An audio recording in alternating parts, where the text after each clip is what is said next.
And we're live, and we had a late entry in here. I'm going to get you cropped into the picture real quick, but everybody, go ahead and introduce yourselves while I'm getting the everybody imaged up here. Well, I'm Joe O'Neill with the Paper City Oaks. I'm Tony Martin with the Dallas Defenders. And I'm Nathan with the Dallas Defenders.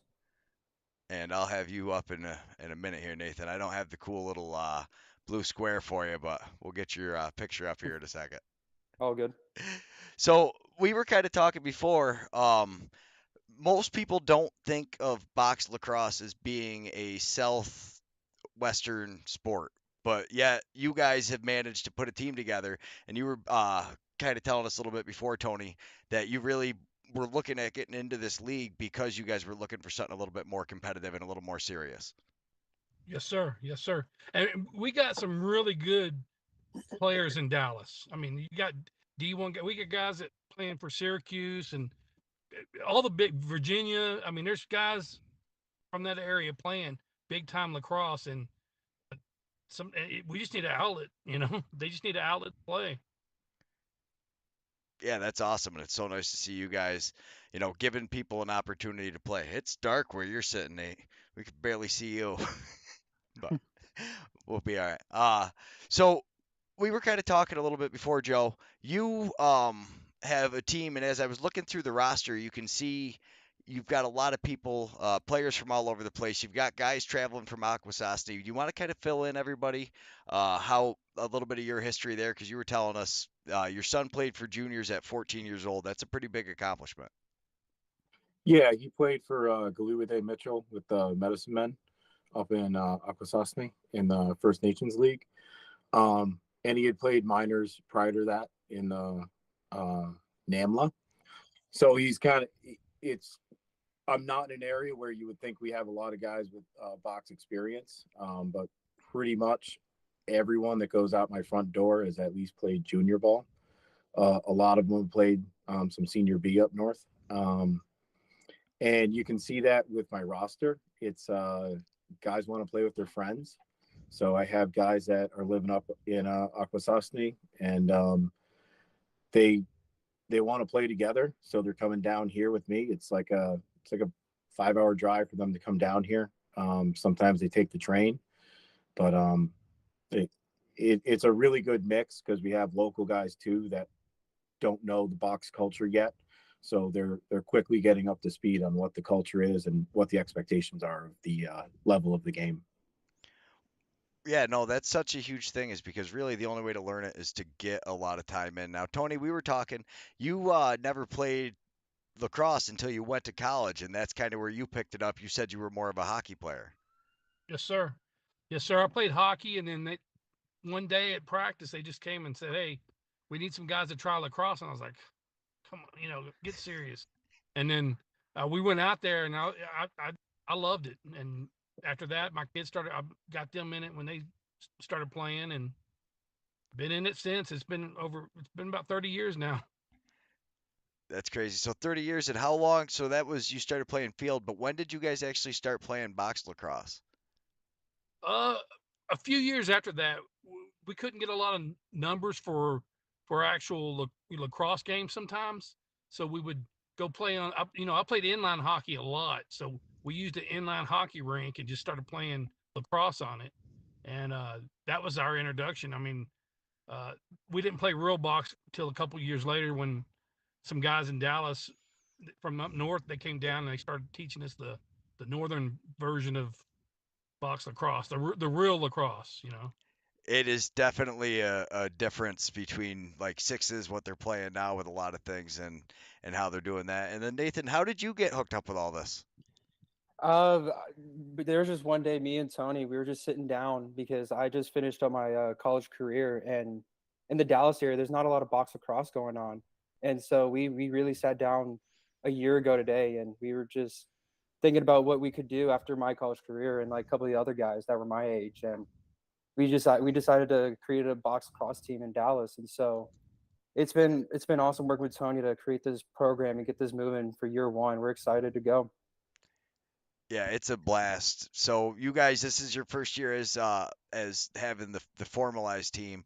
Now, how Year one. far of a trip is it to New Orleans? I think that's about what 8 or 9 hours. Ooh, so you guys are Yeah. dedicated. So that means one of the teams in your league is an 8-hour trip. Yeah, that is huge. And I wasn't even thinking about the inline hockey rinks when you first said that because I was just racking my brain. I was like, how many hockey rinks in Dallas? That probably I would imagine most of them have ice actually year round because if you're gonna have the ice in it anyways, you might as well just keep refrigerating it. It's never that cold down there, is it? Yeah, it's not real cold, but yeah, and the Stars own all the ice rinks down here, so we pretty much the roller rinks where you have to go. There's a couple turf fields, but people want to play soccer and indoor football on them, so it it's rough. Now, so does that mean are you guys playing with plexiglass or is it a chain link fence for the sides? Well, no, we got the place we're at is it's sport court and it has plexiglass. So our home field has that. In fact, it's a place where we played roller hockey in college. So same place. Oh, so it's yeah, that sounds like it's a nice facility then, because you do see some of them got the chain link fence, and that really changes the way it comes off. And that was one of the things at Nationals last year is they having a different that facility like a soccer style facility and not having that plexiglass. That is such a huge difference. And like so if you guys don't play on turf too much, you kind of get it with the sport court floors. But I watched my first Can-Am game just a couple weeks ago that was on polished concrete versus everything I watch is on turf. What a difference that makes. I mean, the game is so much faster. Big, yeah. And we have like the place we practice at has chain link fence. We have that. And it's polished concrete and chain link fence. We practice there a lot, so that's where we were like recruiting people and stuff, bringing them in. Having tryouts versus the defenders. We're trying to get people. Hey, can y'all beat us? Come on, Yeah. come out, do it. But we do that on a chain link fence and concrete, and we have another place we like to play sometimes that has turf. So we try to do all of them, and if we're gonna go play somewhere and we know it's turf, we want to go practice there. Practice on turf, get used to it a little bit. Yeah, no, there is a huge difference between playing on a turf surface and playing on that hard surface. Now, what is your home facility like? I saw you guys played the Spirits, Joe, and Yeah. you guys had a pretty intense game in the Spirits, and it was a what a different both super high scoring games, but then you guys traveled there and it was a much different, score and outcome. But how much, I mean, wow, for your opening 2 weeks into the league, they must have been two super entertaining games. I'm sure you guys made a ton of new fans. Yeah, definitely. I've been around box lacrosse for a long time now and kind of preaching to people around Western Massachusetts, but they always looked at me like I was crazy. So when I was finally able to bring it to Western Mass and show them what this is, there were people there that had never seen it that they were buying season tickets on their way out. Um, it was our home game with them was wild. It was a overtime win. Two very good teams. Spirit are very good, very good team. The Spirit and you guys seem to actually have a lot of players from Akwesasne, and what people don't if you don't know what that is, that's where a huge amount of NLL and box lacrosse talent comes from. It's a Native Nation guys that's like right up by it splits Canada and upstate New York. But yeah, there is a so much talent that comes out of there, and I notice you guys have very similar rosters when it comes to where the players are from. Yeah, absolutely.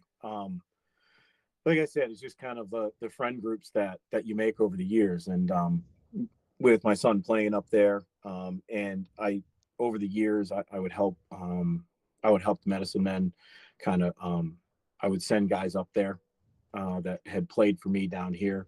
So yeah, it's just the friend group that we have that they happen to be up there. And like I said, I got even a couple of them that are living up there. They spend a fair amount of time up there that are from Western Mass. Yeah. So the first game, like you said, you ended up with a ton of season ticket members, and I'm sure so. You guys got to play in, was that the home opener up in Thousand Islands, I believe? Yes, it was. Yep. Wow, what a show that must have been. I mean, obviously the game probably didn't have the outcome you wanted, but I mean, as far as entertainment value, wow, that must have been an amazing. I mean, what a high-scoring game. You lost, but you guys had what, 16 goals? Yeah, we did. It was one of those where obviously immediately after uh, getting 28 put on you is a little rough. We just weren't there. We were missing some key guys, and I hate going to that stuff, and honestly, it was more guys out the front door that were very good at getting loose balls and stuff like that. So we had a lot of turnovers in that game. We had a lot of turnovers. But on the ride home, I had a very long Sunday where I went from Alexandria Bay back to my house and then jumped on a school bus to go to a state tournament game south of Boston. So I did about 900 miles from Saturday afternoon to Sunday night. Oh, that is a very long time to be in the car. Yeah. So I had a lot of time to think. So I took a lot of positives away from that Spirits game. They're a solid team. And for us to put 16 on them is a good thing, and to consistently put double digits on them, and they're a very good team. So Yeah, no, yeah. they're a very good team. But one thing you kind of touched on there was the offensive guys with the offensive rebounds. Now, Tony, you could probably speak to this as well, and maybe Nathan. The offensive rebounds is really, I think, what makes box lacrosse players so much better field players. The ability to dig for that ball with all that pressure in the defense, especially on something that pops off the goalie or pops off a D guy right in front. I mean, I don't know. Matt Johnson actually is the first guy that ever pointed it out to me. He's like, if you really watch, he goes, because you have to make such a fast decision with it. Tony, what do you think about that? Yeah, I mean, especially when you're playing a great goalie. I mean, your goals are going to come off rebounds. I mean, that's like the other day in practice, our goalie was stopping everything, and then they always got him on the rebounds. So you got to have guys that can make that decision, get the ball real quick, and make a move. Yeah, 100%. And now, Nathan, did you play field lacrosse around too before you played in college? I'm assuming you said. Yes, I was a field goalie all my life, and this is my first year playing offense in the box, so everything's all new to me, and I'm excited. I just went out to practice the other day playing offense. It was a little harder because the goal is a lot bigger and the net's a lot smaller, but we got a lot of ways to go. You're gonna try to be the Blaze Reardon out there, just get out and play goalie all summer, and in the winter just destroy it. I don't know about a Blaze Reardon, but I'll see what I can do and help my team to win. Yeah, the big bodies, that is super impressive. But Joe, I mean, you've got the most box experience out of all of us here.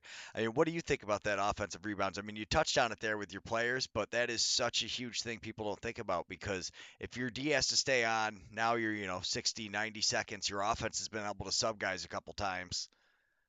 Yeah, absolutely. The rebounds are definitely a key part of the game, and that's the new guys coming in that don't have a lot of experience.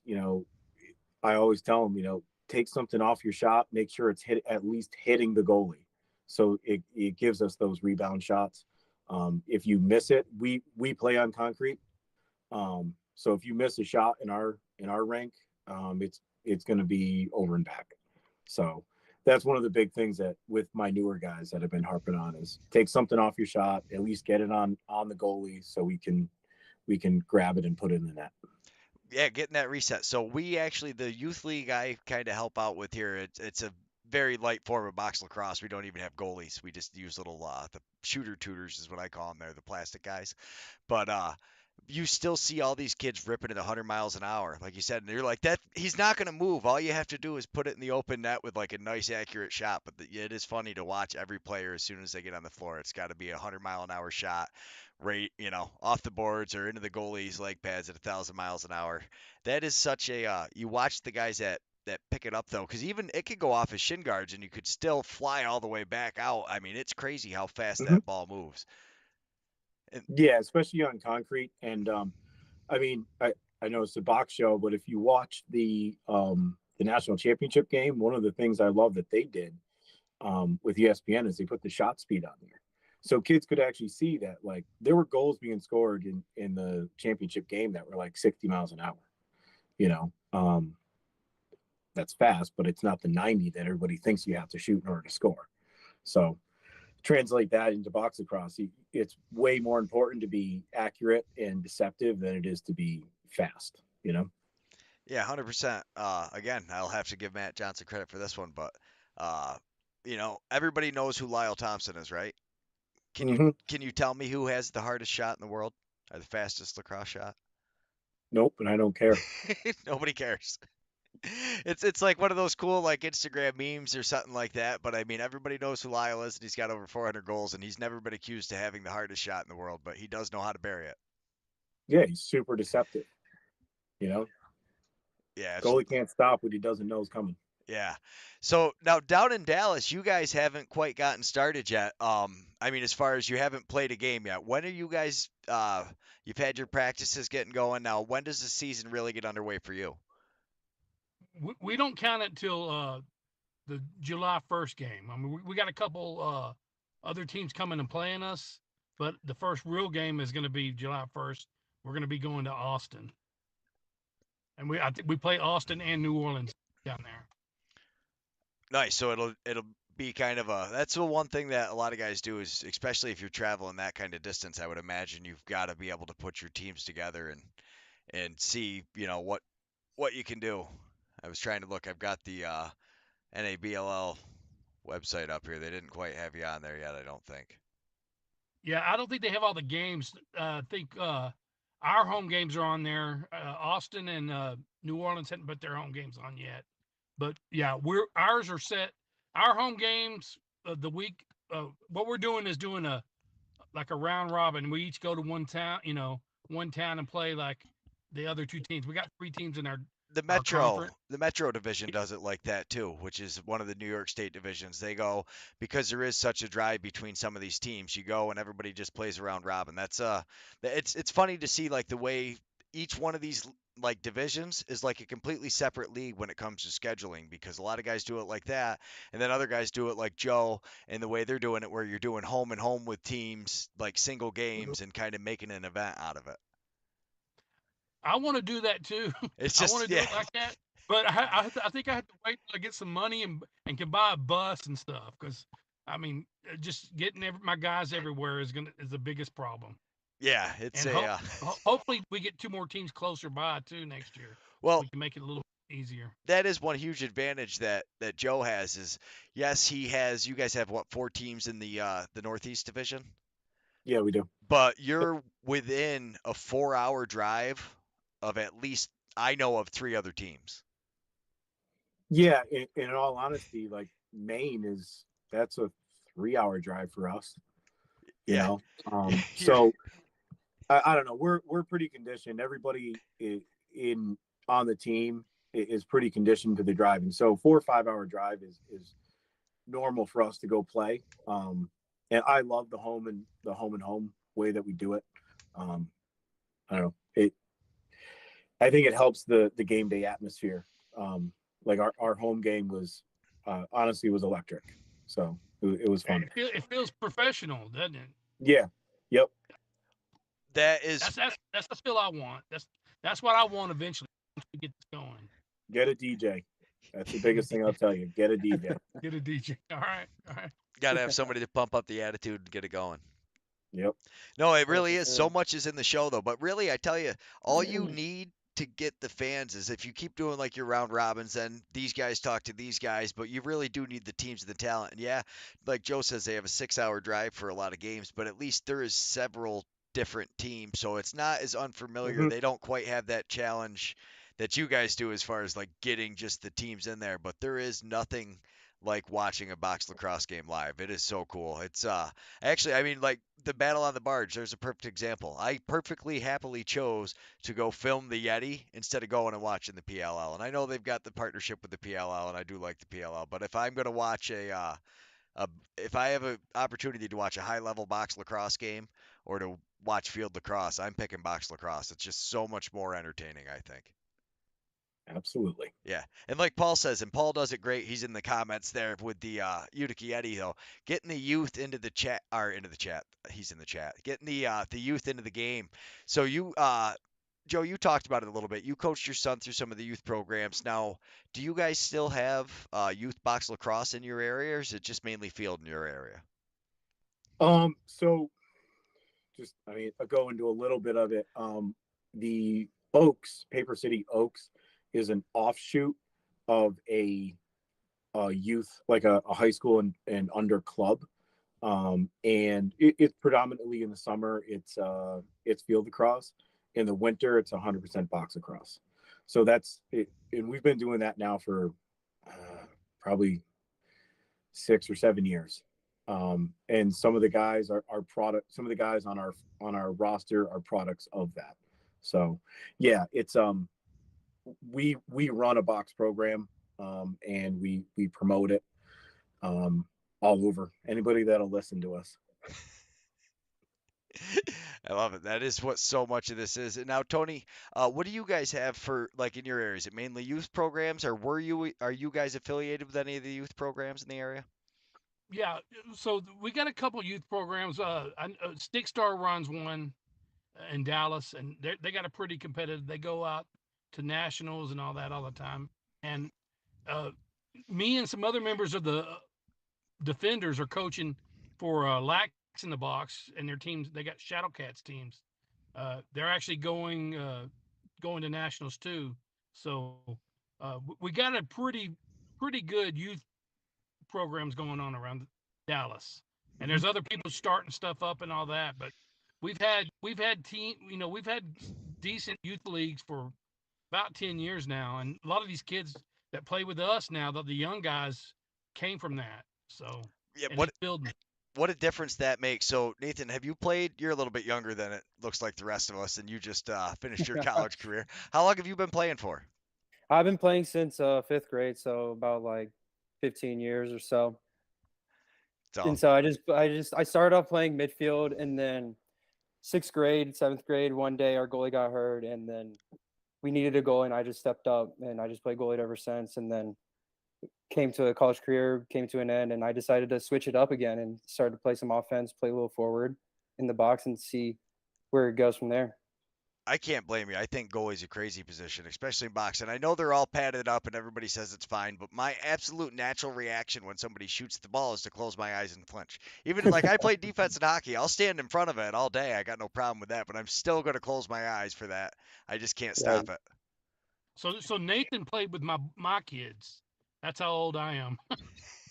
They're I Nathan, we laugh. So when the Yeti were playing the Oswego Riverhawks, the Oswego Riverhawks last year at the beginning of the year, uh, handled the got handled by the Yeti pretty easily. But they were a bunch of young college kids, and now the last in the Battle of the Barge, they just beat the Yeti, and it was a really good game. But the Yeti have several players that have kids older than the Oswego Riverhawks team.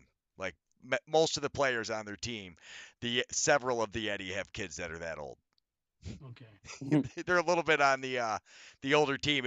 Now, what is your team like? I've got a feel for your team, Joe, a little bit. Looking through your roster, know some of the guys. You've got a good mix of you've got some older guys, but you've got some young bucks that are athletes and can get up and down the field. Tony, how's your team looking? Are you guys older guys, younger guys, or a good mix of both? It's mainly college age guys, younger guys. I'll you know the oldest guy besides that, I think 25, 26 maybe. We and we already kind of said that we do have a guy that was, spent a little time in the PBLA. We had one guy that was on NLL practice squad. We got some guys that are, it's deceptive. Everybody else played at least college field. So, Oh, so uh, how did you have guys that ended up in the PBLA on that? That was like an East Coast thing, and there was, I know quite a few of the guys from, um, sorry, all of a sudden my stuff picked up in my ear. My Google was like, "What are you talking about?" And I was like, "Huh," kind of threw me off. But to get all the way over here, was he flying over? I mean, all that. no, they live here. Like the guy, Jack Nixon's the guy that we have that was involved with the PBLA. Great player. He actually played college at Appalachian State. He's over. He coaches for TCU the field here, and then he came out, tried out, and we wanted him. I wanted him. I was like, please play with us. Good player. Good That- player. And then we also have a guy named Colton Hart who spent time with the Albany Firewolves practice squad. So oh, and he's a decent player. that's so Albany is actually basically between where uh we are. That's really Yep. funny. So that's basically the middle point in between us. That is hilarious. Well, see, our goalie went to college at Finger Lakes up in Canandaigua. Oh, Yeah, Okay. up there. So yeah, so you've got a did he just go to college up there? Did he live yeah, up there? Oh, all he, right. he's from Texas. He was from a town called Tool, Texas. Little bitty. Doesn't even have a red light in the town. He went up, played That's my lacrosse town. up in Dallas, played field lacrosse in Dallas, and ended up in New York for, played last year. Sweet. And then he So, probably got to see some of that box lacrosse if he was out in oh, Canandaigua because it is huge out. yeah. Was he a hockey goalie at least or not even? No. He played field goalie, but he's been a goalie, a box goalie for about 8 years now. Yeah, he played as a youth in our youth league down here. That's awesome. So, and then we got. I mean, these guys, everybody we have is dedicated to box, and they made their way to go find a way to play That's throughout the year. so many guys do. Dave Mathers, the guy that runs the Seattle Kings, and he's one of the board members. He basically packed up his life and moved over to Syracuse so he could play on the Onondaga Redhawks team for a few years. I mean, that's kind of how it is. We're all here for that reason. We're all lax bums who have been chasing it around all over the place. I mean, that's the reason we're all sitting on YouTube talking to each other right now. It's I'm just happy that the NABLL, the group, put this together so we get to watch it because you get, like you were just saying, you've got guys that were on NLL teams. The PBLA was loaded with guys from this league. I mean, it was a third of the players that were in that PBLA had played in here at Right. some on one team or another. Mhm. It's crazy how much they and really that's what this league does is you take a bunch of like college field men and my favorite part is watching those guys grow. So I got to see the Riverhawks do it and they are so much fun to watch now. They I mean obviously I cheer for the Yeti still because Paul got me into all this crazy shenanigans, but it was really nice to watch the Riverhawks grow like they have and just to see it take over and what uh, a growth you can get from just the experience. I don't know. You kind of got to be out on the floor. Yeah. But Well, my goal is I want some of my guys to make it to the show. I want to be able to say, hey, yeah, that guy played with us one day. I want that guy to be out there going. I want to pay a ticket to go see him and say he used to play with us. Isn't that crazy? yeah, That's what I want to see.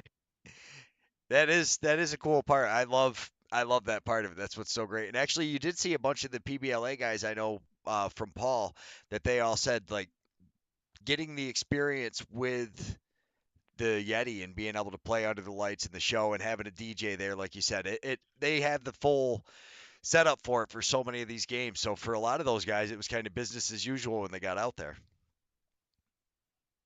Yep. But Yeah. yeah, it's Mhm. been I don't know, it's been a real I don't know, it's been a joy for me. I absolutely love getting to chase it around. So did you guys play in any indoor leagues last year? Or no, this was the first team. We had Drake McGowan in the chats asking your team like this is the first year you said, right? For the Yeah, this is our first defenders, year. Yeah, for the yeah, defenders. as a team, yeah, but a lot of us played together in the league. We played there was a Texas box league, and then a lot of the guys go to Colorado to play. So they've been playing for the last few years. It's just Right. I we think he finally was just more wondering if like that team like you guys were saying earlier that you just kind of sat down and wrote it up and I think he was just didn't I don't know, I guess just asking again or maybe he missed the beginning of it yeah. and that's why we were Yeah, this is the beginning. Honestly, I'll be honest right now. We were drinking when we decided to form a team. Right? We were sitting there drinking, and I was like, we should do this because I was frustrated with showing up, and then there's 8 of us or something. I just get frustrated. And the guys that run the leagues in Texas are great. I love those guys for doing it, but the problem is you're dealing with a bunch of lacrosse players that are their minds are going everywhere. They got different things going on in their life, and I get that. But I just wanted it to be a little bit more serious and a little bit more competitive. Yeah, well, That's Absolutely. you were talking about that too. Like when you decided not to play and be a coach, is you're setting that different tone for the team. You know, it's what you expect from the team. It's going to be more of a professional atmosphere. But just getting guys on the field is such a huge, part of getting the reps. It's such a small niche. Like you think about how big of a city Dallas is, and the fact that you guys only have one team there, and then the other team's what in Houston, right? yeah. No, Austin. Or Austin. Austin. One in Austin and one in New Orleans. Yeah. Which is crazy when you think of the amount of people. But it's also crazy that this little sport that kind of went from Canada is slowly making its way down there. I'm glad to see it moving all over the place. And there is some other teams. They just don't want to travel, or they just want to play house league or whatever, and actually the Oklahoma City team is closer to us than Austin, but they're not in the league right now. So it Sign the them up. future looks good. There's teams out there. We just got to get them. Got to get them in there. Sign them up. You're Absolutely. you're gonna find, I think, that so last year was the inaugural year for the NABLL, and you had a lot of teams that have been burned by some of these other leagues before, where you pay all this money, you show up, and then you don't get treated the right way, or they promised you guys that they were gonna have it. They had everything set up for the streaming, and then you show up and you find out it's a guy with an iPad who sets it down when he goes to the bathroom, and all kinds of other crazy stuff I heard that happened down there, as well as not being able to find any help. But I mean, you have a very wide variety of teams, like the College City Kings team. I don't know. Do you know anybody from that team? You probably have played against a lot of those guys, Justin and Lucas, and I mean, I played against them. No, they're a little bit younger than me. I know who they are. I've watched their games and stuff like that. Um, yeah, I mean, we're talking with them about trying to get a game, get a home and home with them at some point. actually, yeah, for them, you got to be what, an hour and change? Yeah, about that. Yep. Yeah, pretty close drive for you guys, but they are very much a like they play. I always say they're the kings of the Sandlot. They're my favorite Sandlot team. They don't take it super serious, but man, do those guys have some talent. They have so many like high level players. It's crazy when they get there, but they show up, they have fun. They don't really have anybody who's standing up coaching for them, but they put on some of the most entertaining lacrosse I've ever seen. They do a lot of silly stuff when they're out there. Yeah, I mean, hopefully we can make the game happen. At least one game with them. Um, yeah, and well, you guys were talking about the PBLA and stuff like that. I just want to say that league is actually what kind of spearheaded us as a new program, because originally they were talking about putting one of the teams in very early on. They were talking about putting it in Springfield, Mass, which is the next town down from where we play out of. And we just saw on Facebook and stuff that there was a bunch of people that we didn't know from the lacrosse community that were excited about the team coming in. So my partner and I, when we were sitting down, and we said, you know what, I think now's the time, because last year I was on the bench with Cambridge and my son was playing for him. So that was going to be what we did this summer, but it just kind of turned into once we saw what the PBLA was bringing, or they were going to bring to Springfield, it made us jump on the train. And I honestly think we've picked up some of those people at our games. Well, I know the Yeti have gotten several people that watch the streams now. Can-Am has gotten a bunch of people that watch the stream. What that PBLA really did do was establish a fan base of people who are looking for box lacrosse. Like you have fans that got introduced to it that were like, "What is this crazy sport?" And so many of the guys, you know how it is, it's contagious. Once you see what it's like out there with all the action, you're like, "Oh my God, I got to be a part of this." So I'm not surprised they picked up. I know Elmira was very dedicated. We picked up a bunch of people from Elmira. We've got a couple people from Charlotte, down in North Carolina, that actually are in the chats now sometimes, that they watch the game strictly because the bootleggers had a team. But so you had a Right. ton of like PBLA guys up there, and you were in a division that had the Northmen, and they came in second last year. That's a pretty tough division to get out of. Yeah, it's going to be the Northeast is very strong. New York and New England, and obviously coached against Northman last year, coached with Cambridge, and those are the top two teams in the region. The team I'm building, I'm building it to compete with them. I'm not building it to just have fun. I'm here to compete. That's what I like to do. I do it on the high school level, and having the opportunity to actually recruit players. I mean, if you're going through my roster, I currently have 61 rostered players. So it can be a daunting task to make my game day roster. So with that said, I think we should be able to compete within our region pretty well. Yeah, yeah, definitely. One thing I do notice is most of the guys in their photos actually have box lacrosse jerseys on. You've got a couple guys with field picks, but that's something you don't see too often, even in this league, is a lot of box lacrosse uniforms that aren't. So I seen the Red Hawks. We've got a USA jersey. You've got a pretty impressive looking roster, and so Brendan Murphy, you picked him up. You convinced him. Mm-hmm. I'm gonna give you all the credit for getting him to move from the West Coast. We'll forget that he did it the season beforehand. So he came strictly to play on this Paper City Oaks team. I wish I could say that. I mean, I will say this: there have been guys, and he's one of them.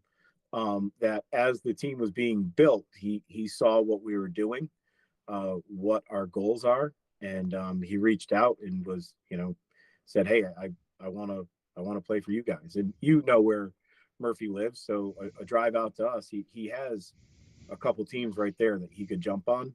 But He, I'm sev- ecstatic to have him. Several teams I think he has to actually drive by, in fact, to make it to the Paper City Oaks. But that's one Yeah, of my favorite things about this team is you'll find actually there's guys from all over the place that drive past this team and drive past that team just because they like the fit better. Like I just got a message from Irizarry. He's a guy who lives down pretty close to where Brendan lives, and he goes up to play with the Salt City Eels. And he'll be yeah.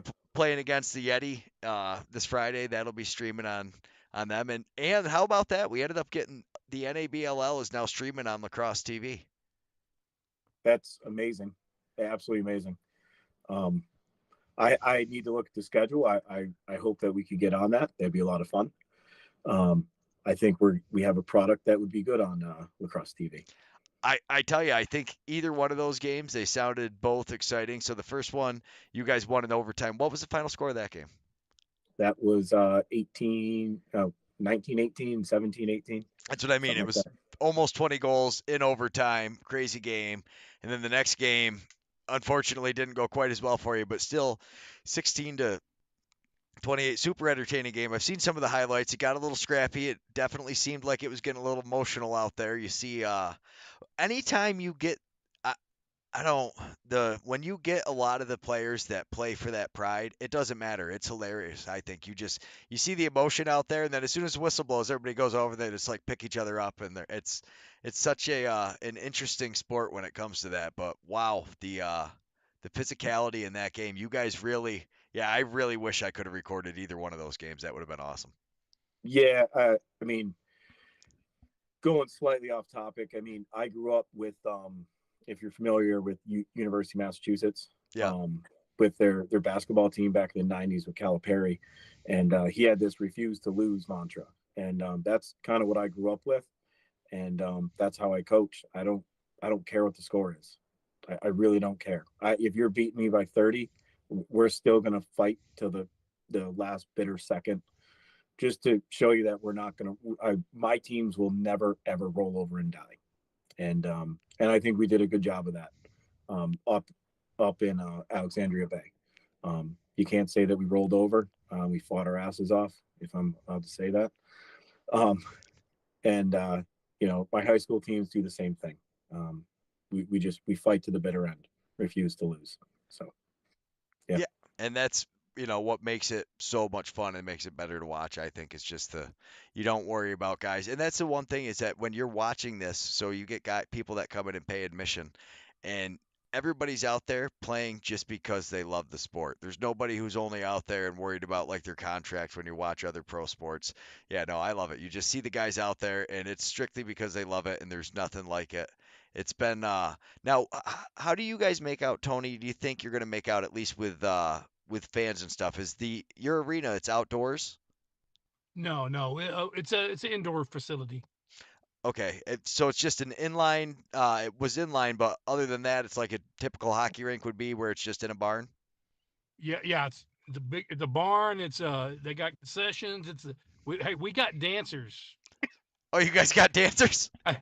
Yeah, You one up that's me. a I got a that's DJ. I was going to say that. crazy story. That hang on, no, let's hear it. How did you end up with team dancers? I'm sure if there's other teams. Yeah, see, speak it, coach. We got the Yeti down in the chat. He wants to know what you're talking about. How you got dancers? So Okay, so I'm gonna take over real quick.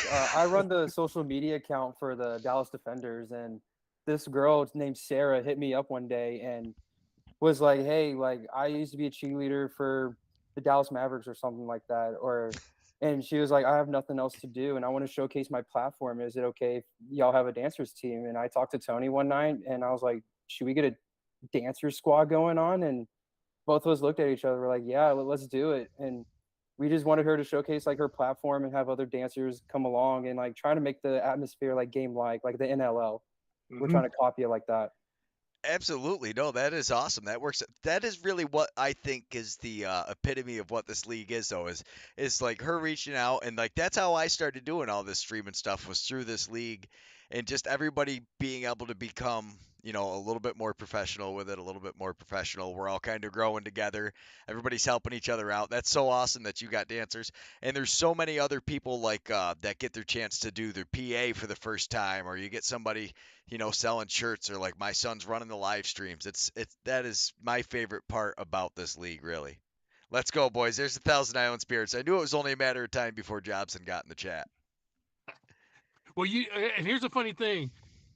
Austin kind of gave us a little grief. They made a few posts on the social media about, and maybe we should get dancers. And they had a couple of the guys dressed up in some outfits. So I don't know. It's kind of crazy, but it's intense. These girls are serious about it too. I bet. Oh Oh yeah, yeah, they got dance team tryouts and They're, everything. yeah, they try to mock Uh, us. Oh, hang on. I will look that up. Who was that did that? That was the Austin team. Austin, The yeah, the Scorpions. Austin Scorpions. Yeah. Yeah, I had a little fun with it, and of course, a couple of our guys got mad and was like, "I'm going to take it out on them," and just it. Hey, we need something to help build some kind of rivalry, Absolutely. Yeah, No, it's great. that is the best part. I absolutely love that right there. That is so awesome. I'm so glad you guys told us about that. I was able to find that and pull it up. So obviously, I'm amazing. hoping. Yes, I'm hoping that whoever those two guys are. That is awesome. That is the epitome of It's what this great. league is supposed to be. It's the. That's how We they keep love it. that's how they keep Austin weird right there. That's their city motto. Keep it weird. Keep it weird. Yep. That's amazing. Oh my goodness. Yeah, I love this. So you run the Defenders account, and then now, Joe, do you run your own account? Yeah, I run the account. I'm moderately okay at it. As I told you before, I used to work for the Stringer Shack, so that's where I kind of learned how to do social media. And I do what I can. I do the graphics and stuff like that. But as you can see, I don't know if you've been paying attention to one of our videos that were taken. Sometimes it's completely by accident. One of our videos has, I think it's 8, yeah, something insane. 15. It's 15 million Yeah. views. Yeah, that's absolutely insane. I did see that where yeah, you posted that earlier, right? Yeah, so it was originally posted by my partner's fiance, and the Lacrosse network reached out and asked if they could play it. And I mean, they did, and substantially more views than anything. I think it's on more the Lacrosse network is the easiest one to get on their reels. Yeah, it was pretty wild. And I don't know, it was funny. It's it was quite the video. And I remember seeing it. Where is it? keep going down. It is Boy, they post a lot of right there. right there. Right Yes, there. this was awesome. That's my son getting Getting Okay. whacked, and then I that's saw your, that. and I then saw that's him that. getting flat. yeah. Yes. So that's my son up against the glass, and the guy that comes in, that's my high school team assistant coach's son that comes in. Yeah. And that's what box lacrosse is all about right there. He's getting Yeah, a little extra business, and then his teammate comes in and says, "Here, let me help you with that." yeah. And they both played for Cambridge last year together. So, and that's what you see with so many of these teams, because a lot of you end up with a lot of divisions. So the Spirit you ended up with, they played for yeah, Viral City Oaks. I like that. That's what he put in the comments, was the Viral City Oaks. I do love that. But so they played for the Yeti last year. A bunch of the guys in Jobson did, and then he was moving back towards Watertown to be closer to his family, and started this. And you see so many teams growing. So, and you came from Cambridge, and now our hope is obviously that you guys down in Dallas, especially if you're going to start, excuse me, growing the dance team. I'm sure you guys will be more popular than anybody. I'm sure you might be able to get that 8 million Instagram views. Yeah. I'll leave that to Nathan. He does it. I'm not good with this social media stuff.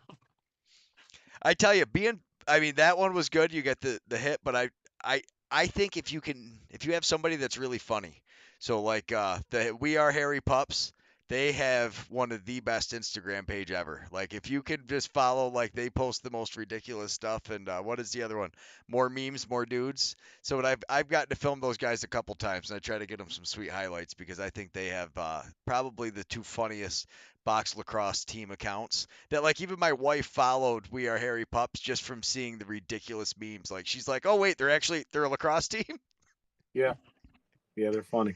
Yeah, they're definitely on point. Now, Nate, did you go to school for that, or is this just something you're trying to do?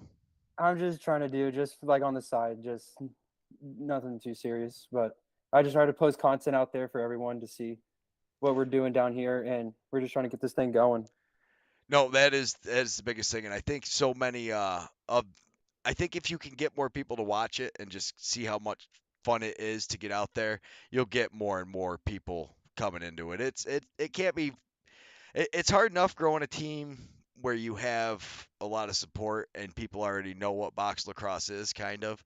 But I mean, I watched Paul create his team in Utica, and they've got the worlds coming and everything else, but still drawing people in and like turning it into that next level thing is such a hard thing to do. Yeah, it definitely is. Definitely. Yeah, and our NLL team, it was a good team, but they're struggling at the gate. We don't have a lot of people going to games. I think they have a lot of people that buy tickets that just don't show up, and it's it's just rough. I'm a diehard. I go there and try to support them all the time, but I think the lacrosse community down here is really split. Mhm. And box is a small little portion of it. So It's weird. It's such a small niche. I can't, for the life of me, wrap my head around why it's not more, popular than it is. But it is such a small niche because you get a ton of college guys, field guys that love all that, but then you don't get, it doesn't seem to carry over like you think it would.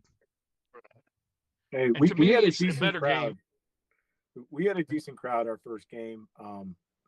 Our place only seats like 400, but I'm Those are pretty ideal. I'm pretty confident that I don't know if we'll pack it out this year, but I think as it grows, I think um, getting 400 people in there is doable. Um, so, and that was one of the reasons why we picked the spot. You know, I'd rather have 200 people in a 400 seat arena than 300 and 1,000 seat arena. So Yeah, no, it's an atmosphere, and those smaller barns, like we went and we just filmed Tuscarora, and the way their stadium is set up, they've probably only got about a quarter of the seating that Onondaga does. So even though yeah, Onondaga will have more fans, it is nowhere near the environment that you get in Tuscarora where it's loud and just like everybody's kind of crammed together and they're right next to where we were filming and it definitely creates a special kind of atmosphere having those smaller seat venues. Have you been to Tonawanda yet? We stopped. We did not. So we ran into them because we were filming one of their games and against the Tuscarora Tomahawks. So he was like, "What do we got to do to get you there?" I was like, "Well, we'll go check it out." We were gonna go film, but then all of a sudden I saw a chance of rain, and the problem is we don't charge that much, and our camera gear is pretty expensive. So like, it Yeah. only takes one chance for everything to go bad, and like the whole Blue Squatch production's gone. Like it's just never coming back. Right. So yeah, we went and checked it out, and they've got a sweet platform. The stairs going up to it were a little shady, as in like they were missing a few and there was no like You were at the outdoor one, right? yeah Yeah. yeah and That's one of my favorite boxes. that it's magical though. You feel it when you walk Yeah. out there. Me and my son got out and just kind of walked around a little bit and checked it out. It was really cool. That's a different place too though, so because the press box broadcast section is in between the players benches, like my wife wouldn't have been able to go film. Correct. Yeah, so Yeah. like that's something we didn't even think about, and then they called, and you could tell they were like, and I was like, no, we'll still go do it. You know, we're in your house, we follow your rules. Like we understand you separate. You know, it is what it is. It's not a big deal. It's just when it comes to certain things, and when it comes to that sport in particular, in the medicine game, it's certain aspects of it, and they don't allow them over there. So they might be building a new one, but that is quite the environment. They play outdoors, and that's why I asked you guys if you played with chain link because I had just went to the Tonawanda rink, and they have turf outdoors, but it's a chain link fence. But it's a really tight chain link fence. It's not like your typical, one you'd see in somebody's backyard that the ball's going to get stuck in. They're like 1 inch grids. Yeah. It's small and tight, but it's turf outside, and it's just cool. You can tell, like you could feel it. They play with wooden sticks too. A lot of the Hmm. guys, but I would say probably about a quarter of the defense, if not half of the defensive players, transition players will play with full woodies and not just wooden shafts. It's the full wooden stick with the head and everything. Watch the guy had his new stick, and I guess you have to put stoppers in the bottom of it. He got a ball stuck in it. You watch him running up the field like trying to punch it out. It was pretty funny. And then Ron Kogan was doing the talk with me, and he's like, "Yeah, that's the problem when you get those wooden sticks is you got to put the stoppers in the bottom yourself, and sometimes if you screw that up, this is what happens." And it was just so they had to blow the play dead. But it's cool. I love that we've been invited to film Can-Am. Yeah, it's an all Native American league for the most part. There's no other teams. Each team is tied to one of the nations there, and it's different. You can feel the passion, you can feel the pride that they play with, and the backyard style they play with. I don't know that transition style. If you guys could mimic any style, as you're making your box lacrosse team down there, be a fast transition team. That's all I enjoy watching. I just want to see that sprint up and down the floor, a lot of like crazy diving goals, high intensity. And as long as you guys do that, we'll be happy and everybody will succeed. That's what I strive with all of my teams, field or box. It really is. It's the most entertaining. Plus, so like when you have that gas tank of players, pressure changes the game completely. If you can put pressure on somebody, like Nathan, you're kind of new to playing out in the offense again, so you're gonna have some adjustment, but reasonably so. You've played lacrosse long enough that if we give you enough time, you can make an accurate pass or an accurate shot without much of a problem. Is that correct? Um, yeah, for the Yeah, most part. I mean, But it's a lot different when you got he's too modest. He used to always play around with everybody with when he wasn't in goal, so he can handle it. those goalies that's a crazy position. You already got my respect, especially the fact that you played field goalie, and then they were like, "Hey, we'll give you some pads," and you're like, "Nah, pads are for pansies. I don't want them. I'm not gonna play goal if I got to put all that stuff on." But but no, box goalie is definitely different than field goalie by far. It is two totally different positions. yeah, it is. They holding the stick in that similar. The other thing I find funny is the holding your fingers out like that. I don't know how they do that for the whole game. You see them just like sit there and Yeah, spread them I out. couldn't do that. No, and I got one that doesn't go straight, so that probably wouldn't be good. Ooh, yeah. Yeah, it's yeah shenanigans. Now you were talking, Joe, about the your field players that the fast, athletic Now you will see some guys argue that box you don't need to be the best athlete, you can get away with that, but I don't know that pressure and what I was getting at anyways, Nathan, when I was saying if you give you all day you can hit it, but all of a sudden when somebody's on you, it's a lot harder to make that pass or shot, and that's why I think when you see the athletes, that's my favorite style because you find out who the real players are and who can make decisions under pressure and keep those small windows, that you're passing the ball through. Hmm. Yeah, absolutely. In particular, my high school team last year, majority of my offense had like played box at some point in their life. Some of them a lot, and you could tell with how we played. Um, we we were a one-handed team. We didn't have a single guy in the field that used two hands, and that's how I coached them. And we did pretty well last year. Yeah, it's definitely an interesting. Now, um, Tony, do you play both hands? Are you a left-handed, right-handed player? No, I'm more of a righty. I was more of a defensive player when I played.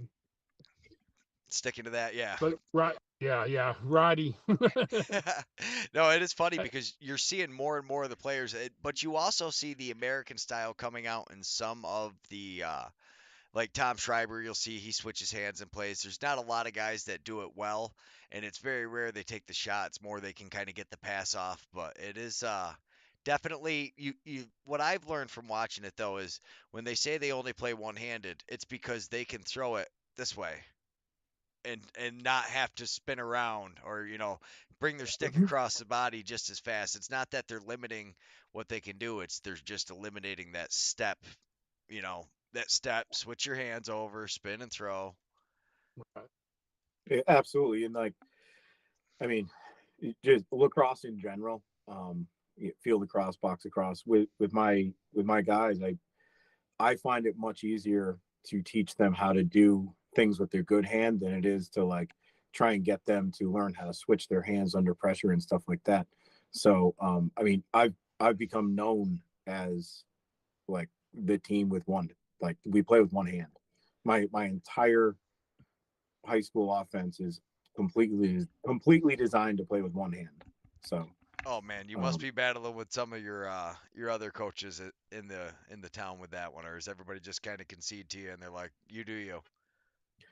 I'm actually really lucky in that where I coach lacrosse is our high school team is 10 years old, so there's actually not a lot of people up here in my area that grew up playing, so I'm able to uh, do it how I want to do it, you know. And it's a blessing because you're right. You go to one place and they're gonna look at me like I'm insane, but you know, multiple guys go to college. I got multiple guys that played played up north, played Team USA and all that stuff. So yeah, Kind of the proof's in the pudding. yeah, yeah. Absolutely. So, ideally, Tony and Nathan, what is your goal for this year with this Defenders team? What would you guys consider as your inaugural year? A huge win. Well, our goal is to win our conference. That's the big one. We're taking it step by step, and we really want to win the conference. It looks like Austin may be the big dogs that's been around a few years, so we're really wanting to beat them, win our conference, and get an invite to nationals. That's our goal. Absolutely love to see it. And Nathan, now besides that, like as far as the team, what would your goal as you guys are kind of building the team be? Do you consider like creating the team identity to be the most important? Do you consider just kind of growing players, maturity to learn more for next year? I think right now is just like recruiting players and like getting like a set group of guys for now, like over the summer, and then like having all of us get that chemistry going on from year one to year two, and so on and so forth. And like Tony said, our goal every year is to make it to nationals. But I respect Austin, I respect New Orleans. Like they played earlier uh, this summer, like 2 weeks ago, down in Austin at a Ford tournament. Like they're both really good teams, and it's great competition. It's gonna be physical all around, and I think all three of us is gonna create a lot of noise in that area. Absolutely. And now, Joe, I'm pretty sure I know your answer. I'm sure you would like to get out of your division and go on, but what are you really looking forward to as far as like this year? Are, growing. You've got a bunch of box players, which is a weird thing for a lot of these initial teams. Usually, when you get a team that starts, is you don't have a ton of box players. So, I mean, what would you say your team goals are for the year? um, to go to nationals. And I firmly believe that we can compete within our league. And I think, you know, once you get to the playoffs, it's anybody's day to win. Um, I've been there in coaching, so um, yeah, I'm building a team to try and compete at nationals. Absolutely. And one thing I think that was an eye-opening experience to me, and I'm sure it was to other people as well, is everybody kind of thinks that your area is, or whatever region, at least I was guilty of it coming from the Northeast, and I assumed the Northeast team was going to come in and just kind of clean up. And that obviously wasn't the case down there. There is a lot more parity in this league than people think. Like the Minnesota, Minneapolis, that whole area out west, they had a ton of talent. They had a bunch of guys from the like leftovers from the Swarm and Yep, coaches from the Swarm. And then you get out with Dave in Seattle, and Dave was a Team USA goalie. It is crazy. Yeah, Nate Jobson's giving you credit. He says Paper City has some ballers, and that's what I mean. Is this team, this whole league is just filled with just like legends too. I mean, you got legends, you've got Hall of Famers playing, you've got NLL players playing, but oh my goodness, guys, we have been doing this for over an hour now, so it'll be time to is wrap it that a up. challenge? I can keep going. No, no, the challenge is always trying to wrap these up around an hour because you get talking and like then you start getting to the fun stuff where it's like, okay, we know you want to get to nationals. What is it that you're like, all right, what do you guys run for an offense first? But I know nobody really wants to get into that with their teams because everybody doesn't want to give away their secrets. But I love watching the different styles you get as far as the different regions.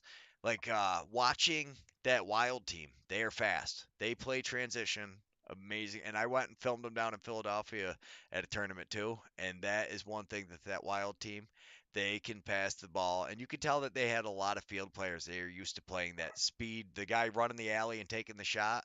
It's very interesting. And no, I can't wait for nationals. Hopefully we'll get an announcement here pretty soon. I know it's close.